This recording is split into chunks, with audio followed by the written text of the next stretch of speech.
Hi pilots and co-pilots, Brian here. Today I'm at the controls of the DHC-6 Twin Otter. This one is by RW Designs. I took advantage of purchasing it during the 4th of July sales on xplane.org, but I haven't had a chance to really get to grips with it. Now today isn't my usual kind of flight. You might see I'm in a very different location. I'm at EGAR. Now this is on the bottom of the world basically. We're in Antarctica and this is Rothera Research Station on Adelaide Island in Antarctica. And from these outside views you can see the plane is currently in one of the paint setups that comes with the plane is for the British Antarctic Survey.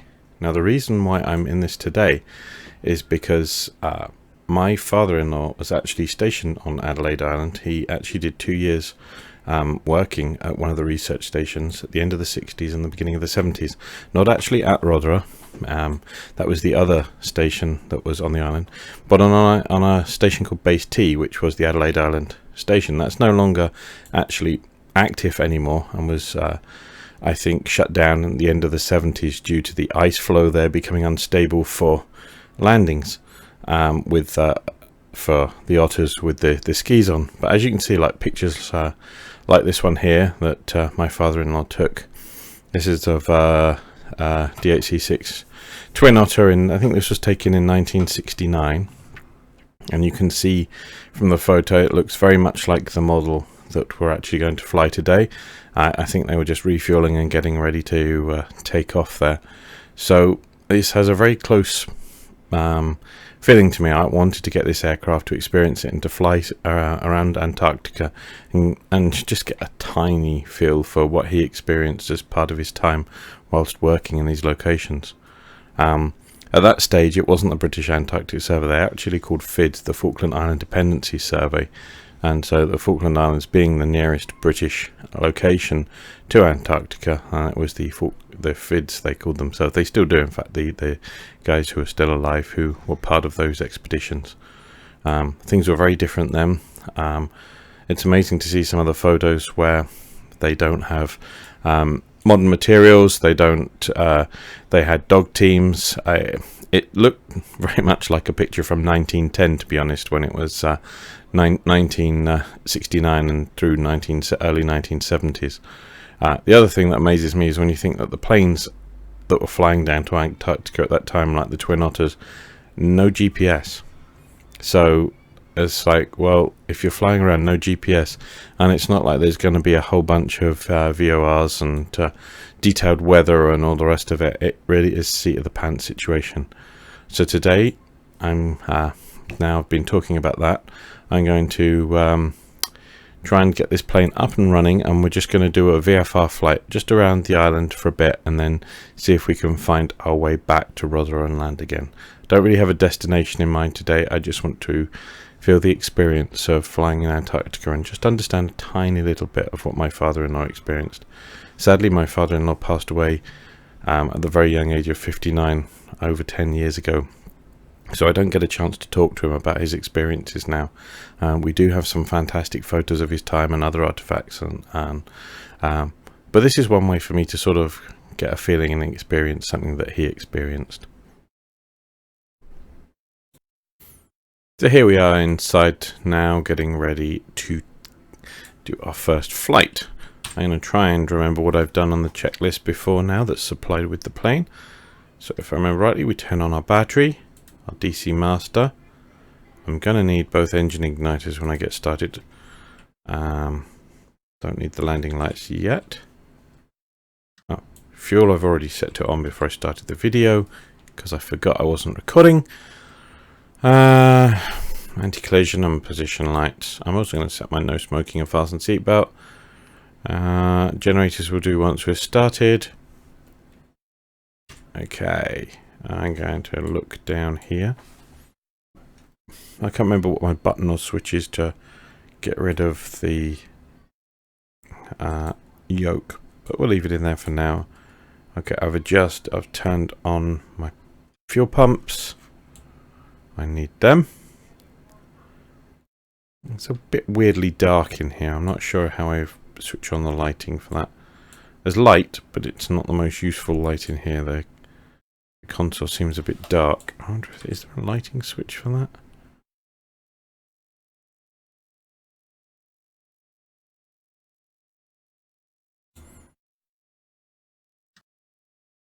Does that do it?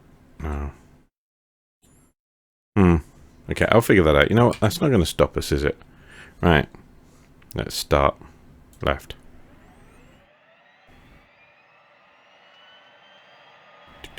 Let's see. Can you hear the clicking?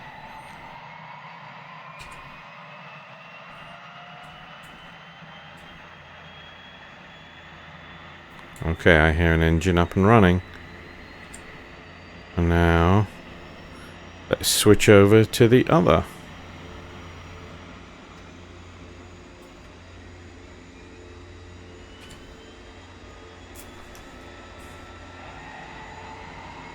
You really can't see your props from inside the plane, can you? Wow.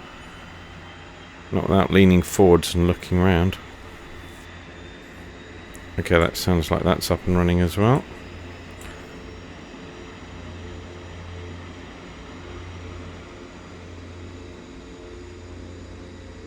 Okay, they're coming online.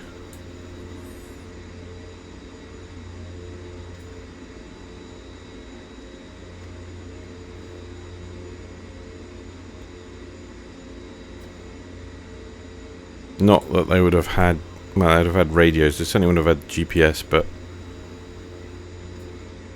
now, how do I turn that? I can't remember now. There we go. Let's put it on anyway.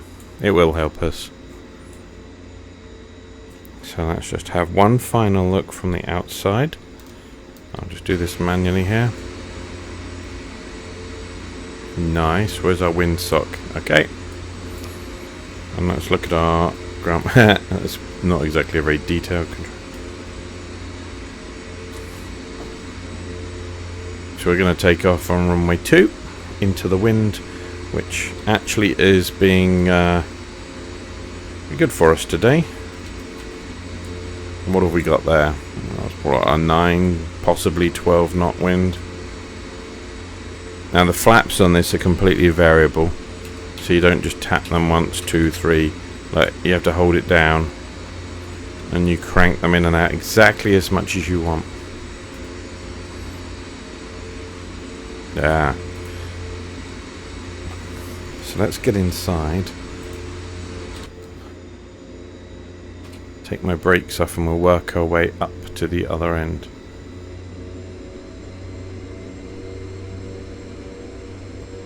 There's some odd weather artifacts going on there. I'm not quite sure what's going on.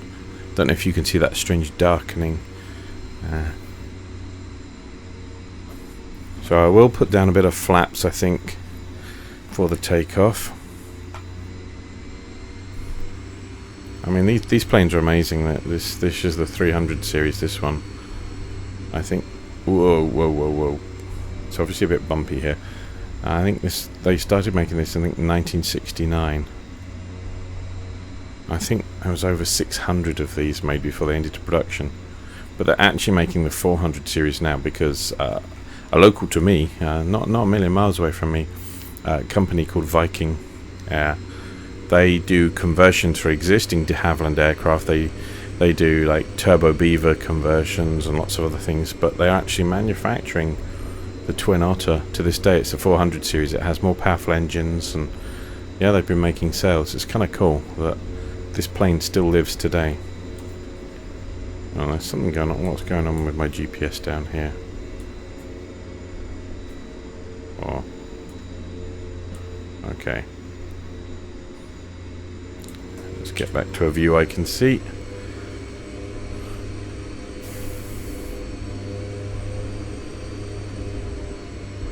Now, I'm not sure that I have reverse throttles set up anywhere. So I might pause this flight for a second just to confirm what they might be, because we might need them on landing to get stopped in time. I'm not sure. Anyway, let's swing round into the wind. Ooh. Squealing from the tyres there. So they fly these actually on Vancouver Island where I am, and where Viking Air are, who build these things now. Harbour Air run them from their Victoria to Vancouver route on floats. So I see them as float planes often.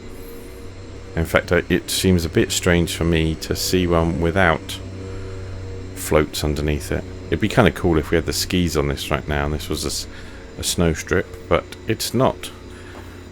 The wonders of global warming has very vastly changed the areas around Antarctica, and was one of the reasons why the other base actually closed many years ago, as the ice started to melt and the sheet became unstable.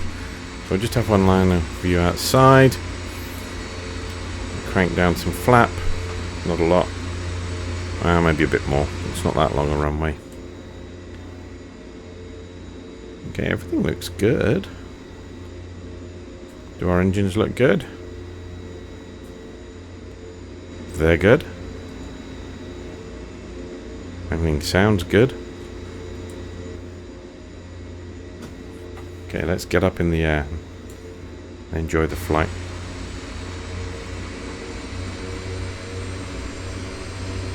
Get on those Pratt & Whitney engines. And up we go. There we go. Just my view a bit. Whoa, this is a bouncy bit of runway. There we go. And we're off. No gear to put up. It's fixed undercarriage.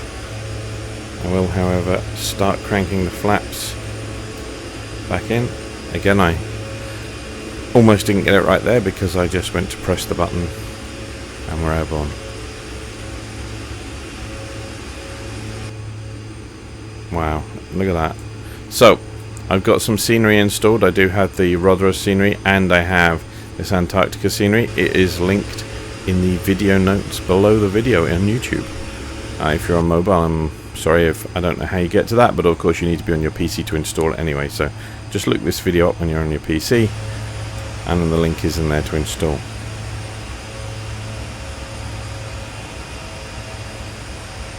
So I'm going to come around so I can check out the station. Yeah, I've heard some great stories about flying with the Twin Otter, that for some of the areas when there was so much snow in some of the areas that the otters could only do certain distance before they'd need to stop and refuel, and they'd have stashes of aviation fuel in big oil drums stored by these locations for where they would fly to.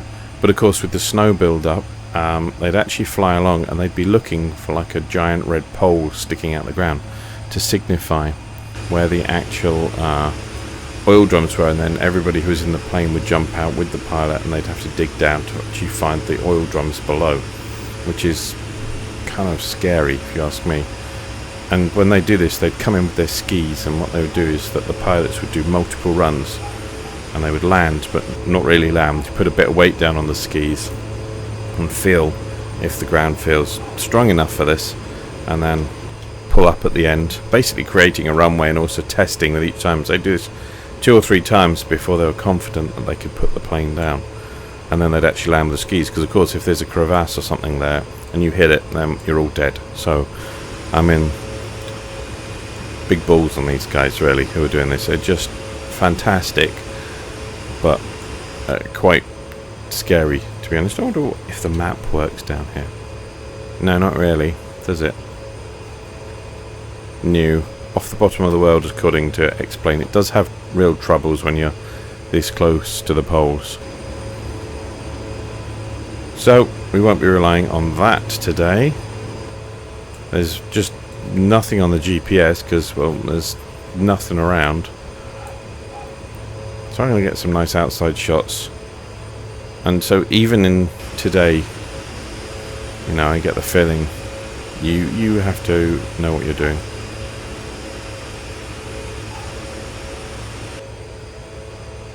But I cannot imagine what those guys used to do on the bases. I mean, technology's jumped so far now that heck, they probably have satellite TV, satellite communications, internet access. You know, I know they're even used like solar energy capture for water heating and so on.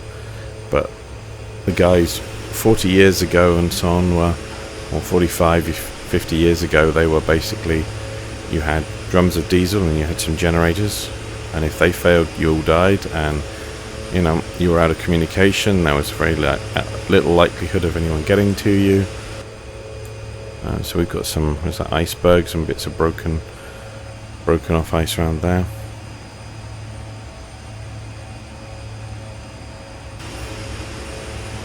So while I'm just circling here, I'm just going to pull up some map stuff to figure out where I need to head. Even that's difficult.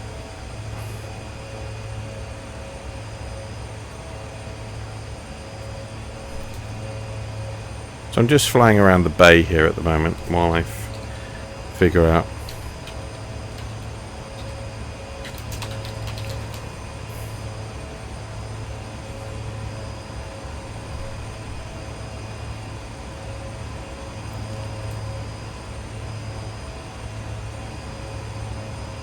Okay.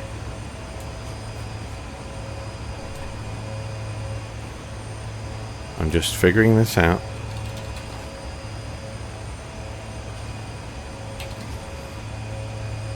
Okay, so we're flying around this bay. We're going to continue down and over the mountain there. Okay. Well, welcome back. We're now a lot closer to my target, which is base T, which is the base that my father-in-law was actually at when he was in Antarctica. And if you look out there, we're heading over. You can just see it now, just on the right side of the front window, beyond that mountain range, right on the corner. So here we are. I'm showing you my overhead here for my flight tracking. It's over here towards the left. You can see that basically the headland that sticks out. So we're just curving around right now. I'm going to pass this mountain, and then we'll head in towards that. I'll try and zoom in a minute so you can see it a bit more close up. But everything's looking good as we head in. So you can just see it there, over there. That sort of area there is where we're heading for. I'm basically flying VFR rules right now, and that's the coastline along there. Pretty bleak and barren location. So I'll see if I can bring this up a little bit more zoomed in, because there's, if you look on the Google Earth imagery for base T for Adelaide Island, and you got put in the coordinates, you can actually see that there's still some remnant shacks and things. So here we go. You can see that you can still see a couple of the buildings that were there from that base, and as I zoom out, you can see that's actually what it looks like now. The ice is all gone. So if you think back to that shot I showed earlier of the twin otter sitting on the big snow, it's pretty different now. And it's the reason why that base was closed.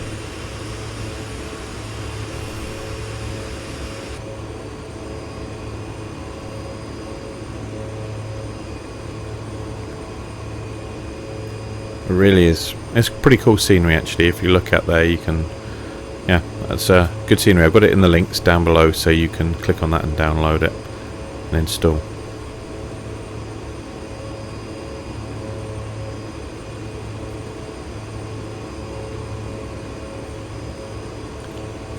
So it reminds me a lot of flying over parts of British Columbia and heading up northern BC and then up into the north of Canada when you look at that. But here, you know, you really are remote.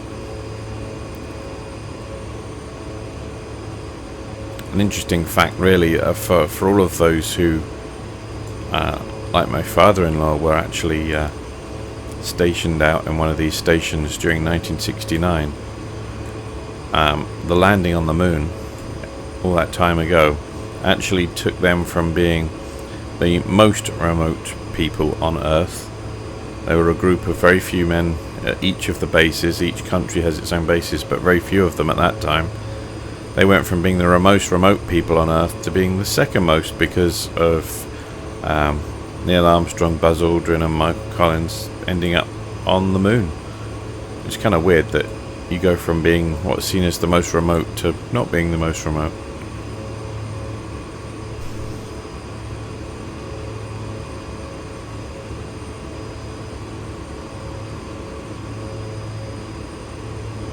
So I'm slowly dropping down now. I'm just over 4,000 feet and dropping. And as you saw on the map just now, it's not going to look the same, but it's just so I can say I've been near there. And then I'm going to turn around and fly back to Rothera.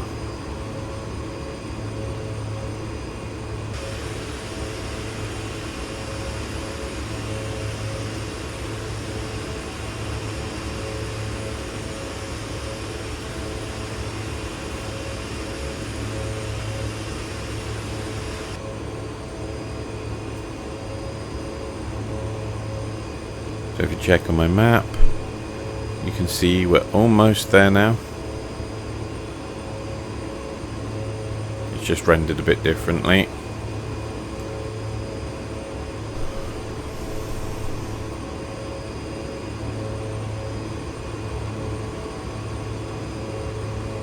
In fact, it could be this bit here, it could be that that's not even connected. Not altogether too sure based on this representation. But I'm trying to ease off my speed a bit. I was going pretty damn fast there. I haven't really been thinking much about flying this plane. It's very flyable, it's very maneuverable. Not sure if it's there or it would be here.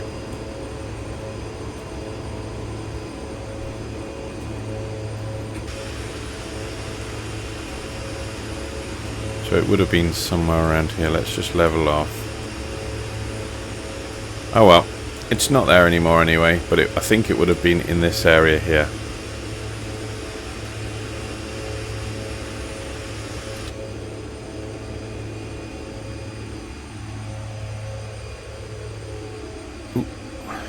Ooh. That's better. Getting the hang of the turns in this plane. Oh, we completely over applied the rudder just then. So, I'm going to head back to Rothera and then you'll join with me again just as we're coming into land.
We're getting close to coming in now, so I'm going to turn my landing lights on. Our speed has dropped down now. I've taken out a little bit of, they're called flaperons, aren't they, on one of these? Not separate flaps as such. They're sort of ailerons and flaps all in one.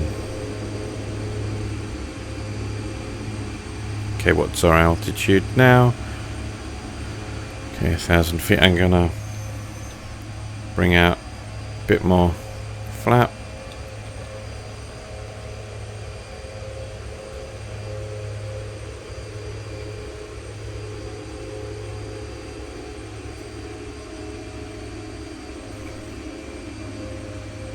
Oh, we're totally off. Are we off course? Yes, okay. Luckily we get zoom vision when we when we fly in X-plane. Something we can't do in the real world. I guess you got binoculars if you keep them. Do pilots carry binoculars?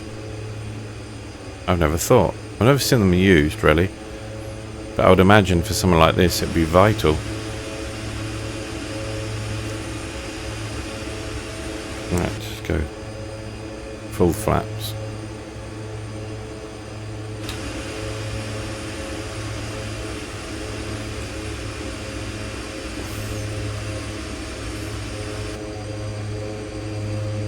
Never landed this plane before, so we've got landing lights on. Start a turn. Oh, wow. This plane's quite... I thought I would... You can turn this plane pretty well. Sorry, that was...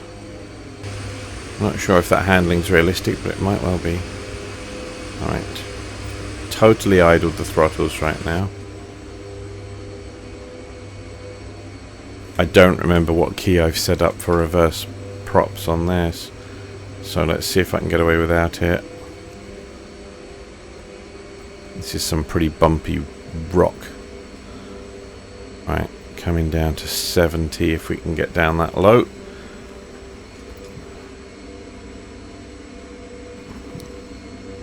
Okay. Oh, we even had pappies, how about that? Right, that's... Well, we're down. You know, we'll get away without having to do reverse.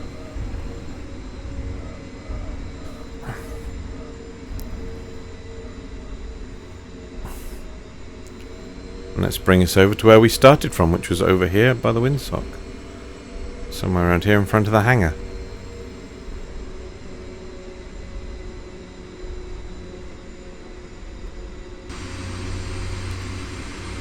Let's get us parked up.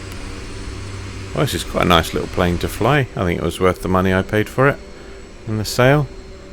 I'm gonna actually do some flying a bit more seriously around Canada. I think I'm gonna do some around BC with this. Might do some float plane routes as well.